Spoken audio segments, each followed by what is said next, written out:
좋은 아침입니다. 오늘 마가복음 마지막 내용을 같이 묵상하도록 하겠습니다. 마가복음 16장 15절에서 20절 말씀입니다. 15절 또 이르시되 너희는 온 천하에 다니며 만민에게 복음을 전파하라. 자, 예수님께서 지금 이제 부활하시고는 제자들에게 이제 사명을 주고 계신데요. 그것은 온 천하에 다니며 만민에게 복음을 전파하라는 사명입니다.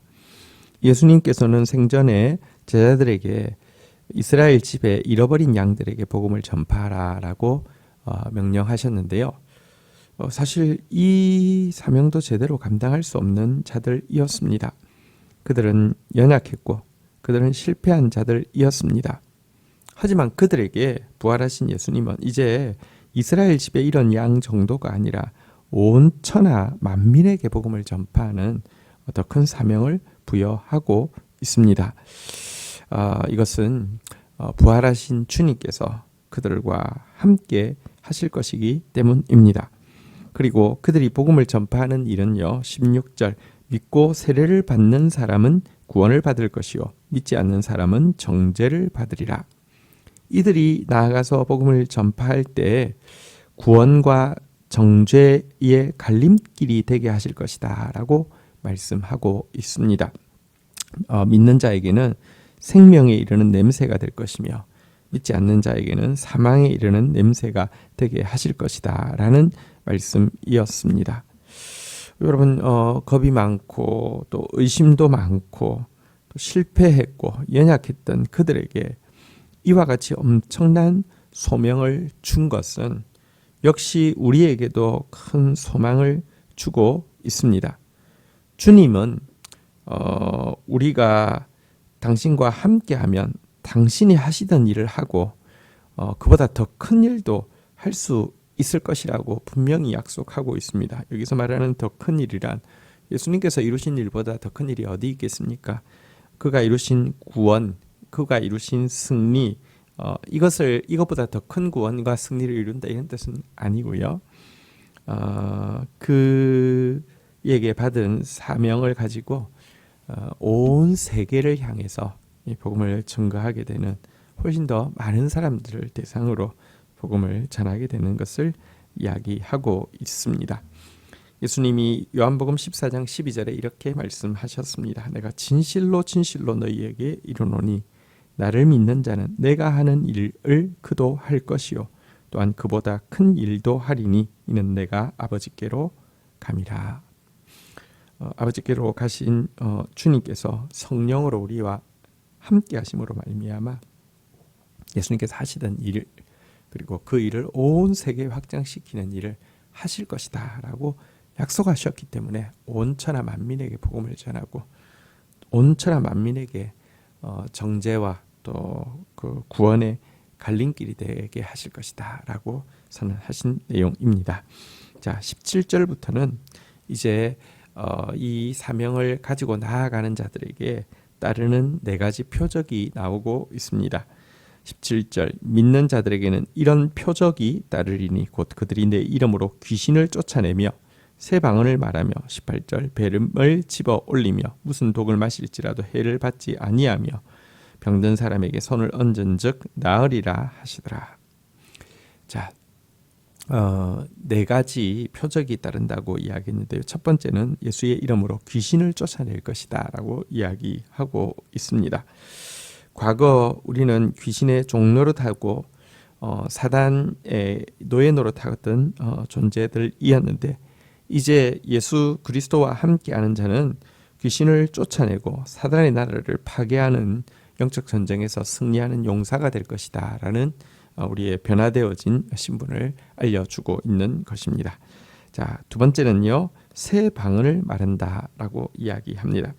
새 방언이란 초대 교회에 주님께서 주신 은사로서 복음 증거를 위해서 주신 것입니다.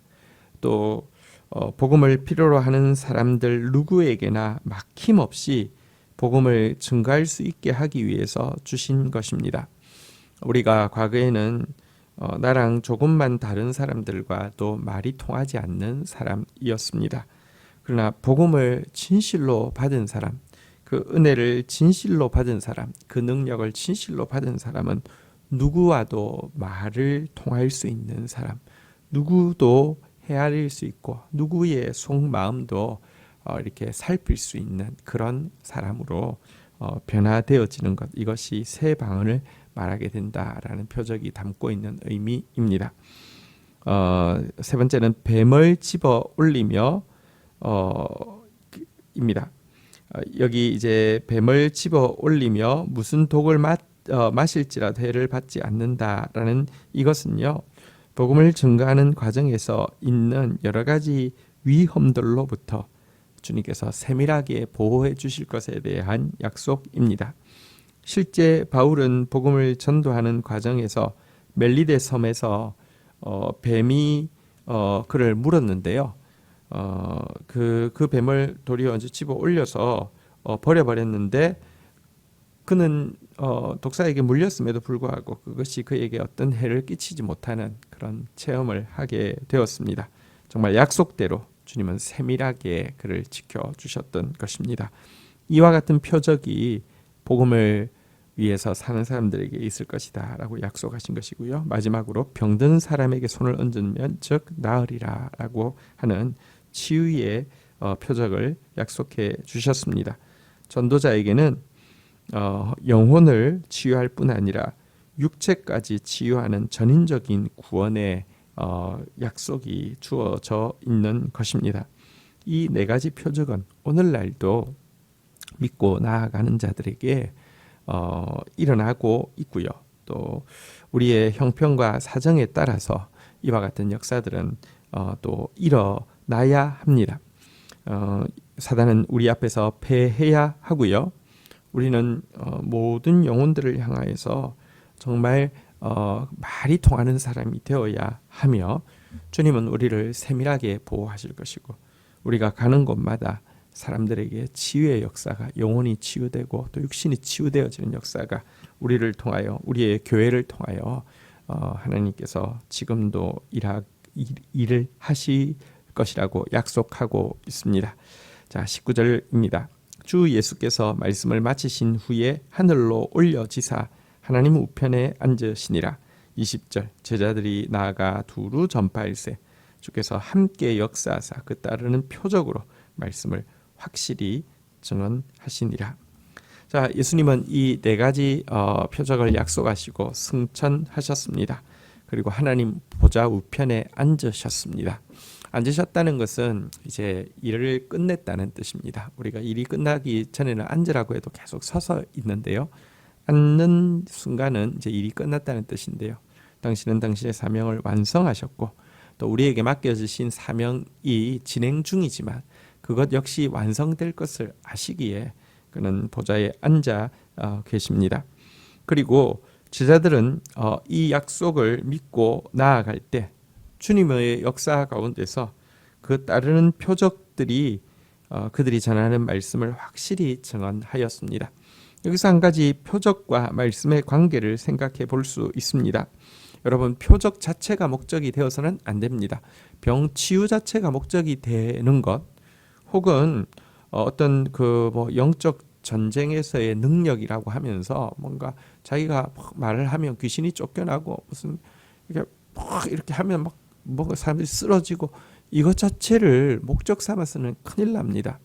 표적은 말씀을 믿게 하기 위함입니다. 말씀을 확실히 증언하기 위함이지 표적 자체가 목적이 되어진다고 하면 어떤 의미에서 이방 종교나 무당에게서 나타나는 어떤 이상한 현상과 다를 바가 없습니다. 하나님의 말씀만이 사실 사단을 파하고 하나님의 말씀만이 전인을 치유하며 하나님은 말씀대로 우리를 세밀하게 보호하시고 하나님의 말씀이 들어온 사람이 그 말씀을 이렇게 내 내면으로 소화한 사람이 나아갈 때 사람들에게 정말 영혼을 터치하는 말이 나아가는 것이죠. 이 일을 돕기 위하여서 이와 같은 은사들이 표적들이 동반되어진다는 것도 우리가 잊지 않아야 할 것입니다. 주신 말씀 붙잡고 기도하며 나가도록 하겠습니다. 주님 감사합니다. 마가복음을 묵상하면서 하나님 나라의 왕 대신 예수 그리스도를 분명히 만날 수 있었습니다. 그리고 그 왕께서 저희들에게 정말 우리같이 연약하고 실패했으며 겁 많고 의심 많은 저희들에게 하나님 나라를 만민에게 온 천하에 전파하는 대업을 맡기신 것을 인하여서 감사합니다. 나로서는 할 수 없지만 주와 함께 한다고 하면 주께서 하시는 일을 내가 할 것이며 그보다 큰 일을 할 것을 믿습니다. 주님, 복음을 받아들이고 나아가는 자에게 약속하신 4가지 표적이 가장 부족한 저희들에게도 드러나게 하여 주시고 이 일을 통하여서 복음의 말씀이 확실하다는 것을 경험하며 증언하는 자들로 살아갈 수 있도록 은혜를 더하여 주옵소서. 감사합니다. 예수 그리스도의 이름으로 기도 올립니다. 아멘.